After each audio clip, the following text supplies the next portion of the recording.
చాలా మంది ఏం చేస్తారంటే స్వతహాగా మా పిల్లాడు వింటున్నాడు అని అనుకుంటారు.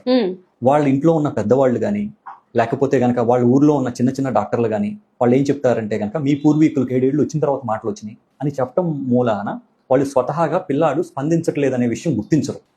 మాటలే రావట్లేదు అని అనుకుంటారు. చివరికి 7 ఏళ్లకు కూడా మాటలు రాకపోవటం వలన అప్పుడు సిటీలో ఉన్న హాస్పిటల్స్ దగ్గర తీసుకొచ్చి తీరా పరీక్ష చేస్తే ఆ పిల్లాడికి వినికిడి లోపం ఉంటుంది. ఈ వినికిడి లోపం ఉండటం మూలాన పిల్లాడు మాట్లాడలేకపోతున్నారు. పుట్టిన వెంటనే పిల్లలు మనకి స్పందిస్తున్నారు లేదు అనేది పేరెంట్స్ స్వతహాగా బాలకోలు ఎలా ఐడెంటిఫై చేయొచ్చు అంటారు? యాక్చువల్లీ అమ్మ ఏ తల్లిదండ్రులు మా పిల్లాడికి వినికిడి లోపం ఉంది అనేది యాక్సెప్ట్ చేయరు. ఇప్పుడు మీరైనా నేనైనా నా పిల్లలకి వినికిడి లోపం ఉంది అనేది నేను యాక్సెప్ట్ చేయను. బట్ నేను నా ఫస్ట్ పిల్లాడి విషయం వచ్చేసరికి పుట్టిన తర్వాత యాక్చువల్లీ ఏంటంటే అక్కడ నేను ఎక్కడైతే మా మిస్సెస్ డెలివరీ అయ్యారో అక్కడ ఓఏఈ టెస్ట్ లేదు. సో ఓఏఈ టెస్ట్ లేకపోవడం మూలాన నేను అదే టైంలో వేరే కంట్రీలో ఉండటం జరిగింది. నేను డాక్టర్ని, మా మిస్సెస్ డాక్టర్. కాకపోతే నేను వేరే కంట్రీలో ఉండటం మూలాన నేను 3 monthsకి వచ్చాను.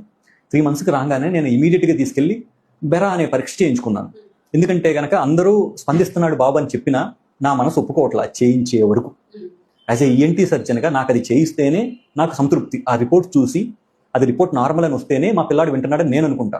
కాకపోతే ఏమైందంటే చాలా మంది వచ్చేసేసి పిల్లాడు మామూలుగా స్పందించినా మేము చప్పట కొట్టడం మూలం స్పందించాడు, మేము పిలిస్తే స్పందించాడు అని అనుకుంటారు. ఈ పరీక్ష చేసే వరకు నిర్ధారణ అయితే అవ్వదమ్మా. నార్మల్ గా మనం వినిపిస్తుందని అనుకుంటున్నాం అంటే కనుక ఒక్కొక్కసారి వి విల్ మిస్ ఇట్. వాళ్ళకి ఫర్దర్ గా ట్రీట్మెంట్ లో లేదు అంటే ఇంకేదైనా మనం చేసే ప్రాసెస్ లో ఎలాంటి ఎఫెక్ట్స్ ఉంటాయి అంటారు? 7 ఏళ్ల వయసులో వస్తే ఆ పిల్లాడికి కాక్లియర్ ఇంప్లాంట్ చేయొచ్చు, చేస్తాం కూడా. కానీ ఈ పిల్లాడికి కాక్లియర్ ఇంప్లాంట్ చేసిన తర్వాత 2 ఏళ్ల పిల్లాడు స్పందించినట్టు 7 ఏళ్ల పిల్లాడు స్పందించడు. వినికిడి ఒకటే ఉంది 2 ఏళ్ల పిల్లాడికి 7 ఏళ్ల పిల్లాడికి. కానీ మాట్లాడే శక్తి 2 ఏళ్ల పిల్లాడికి తొందరగా మాటలు వస్తాయి.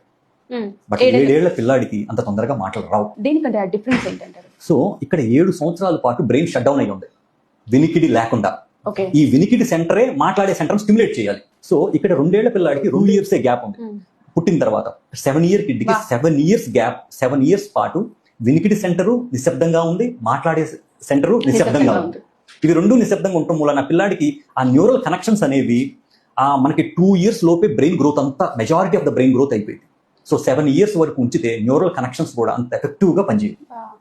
దట్స్ వై వినికిడి వస్తుంది కానీ మనం చేసిన ఇంప్లాంట్ మూలాన మాట్లాడే సెంటర్ అంత ఎఫెక్టివ్ గా స్టిమ్యులేట్ అవ్వదు.